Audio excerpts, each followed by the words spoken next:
Hey, what's going on, guys? My name is Doodles, and today I want to talk about Money in the Bank, and more importantly, the fact that Dean Ambrose is now the WWE Champion.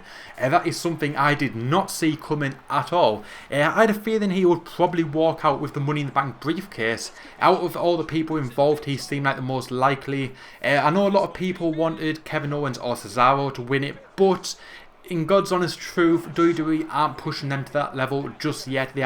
Although they can work the main event, they are not the main event level talent that they deserve to be. They rightfully so should be in that spot, however they are not, and I think they will eventually, just not right now.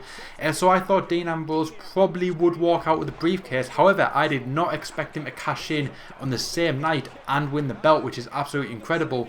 Roman Reigns lost clean to Seth Rollins, which never happens. Roman Reigns does not lose. He is like Super Cena 2.0, but Seth beat him clean, and then just after he won the belt, Dean came down, cashed in and beat Seth, and now we have a new champion, Dean Ambrose. So what does that mean? I personally think that WWE are setting up the Shield triple threat at SummerSlam, and here's why. And now Seth Rollins lost the belt to Dean. He is entitled to a rematch, and Roman Reigns is also entitled to a rematch because he lost to Seth.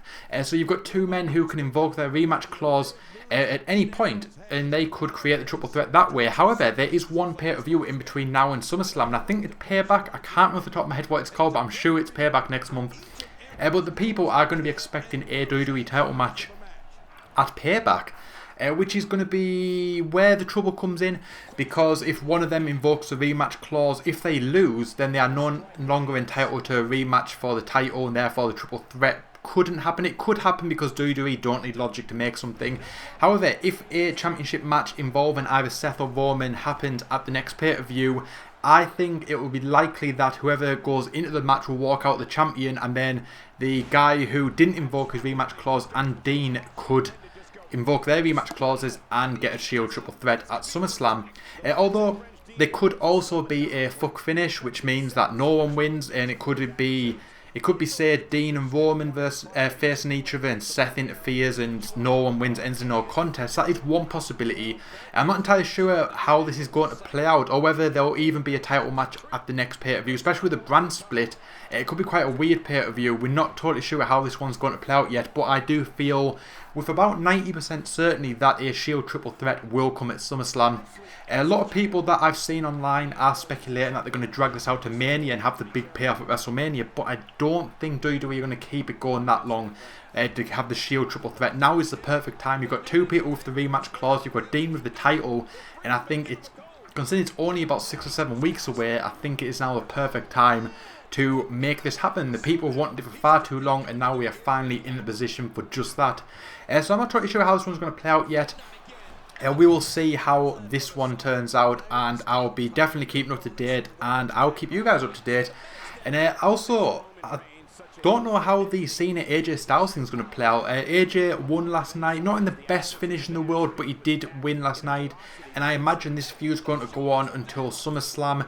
So whether they face off again and maybe Cena wins this time, and then they have the big final bout at SummerSlam, and I predict that Finn Balor is going to debut either at one or the other pay-per-views. I know everyone thinks every month Finn Balor is going to debut, and he never has, but I feel that if Cena wins, I feel the club are going to want to be involved in the SummerSlam match, and AJ is not going to let them.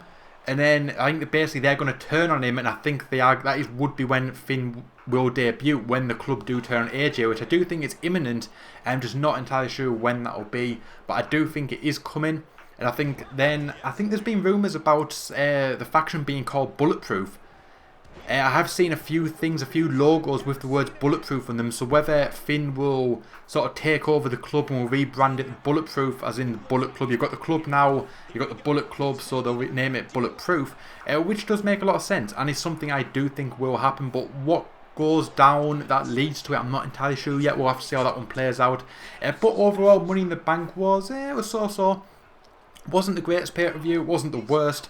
There's been worse out there, but there's been a hell of a lot better ones over the years. The New Day have been tag team champions forever. I am basically waiting for them to drop the belts now. I don't want them to drop the belts. I think they are very, very entertaining, but I expect them to drop them soon, possibly at SummerSlam. Maybe they're trying to gauge who the team should be that takes them, sort of putting a lot of the tag teams in action together and sort of see who gets the best reactions. I do think Enzo and Cass are probably going to be the ones to take it, or the Alpha Americans, I think they're called, from NXT. I think they will probably take it, if not Enzo and Cass. So we'll have to see how that one plays out. But overall, the pay-per-view was, it was so-so. Take it or leave it. Could live without it. A few decent finishes, a few big stories. Obviously, now we've got a new WWE Champion, which is really, really cool. But let me know what you guys think in the comment box. And also, any of you people that watch this channel already, you probably know that I've been lacking a bit with this channel. I have a second channel which I spend about 40 to 60 hours a week on. So I'm finding it hard to update on this one too. But let me know if you guys want me to just focus on WWE, whether you want me to streamline this channel into WWE content only. And we'll go down that route, because this will probably be a lot easier to do. So if this is the sort of thing you want to see, let me know down below in the comment box. Let me know what you thought of Money in the Bank. Let me know what you think the WWE plans will be going forward, and what your predictions are. I would love to hear them. But that is it for this video, guys. My name is Doodles. Thank you so much for watching, and I'll see you guys next time.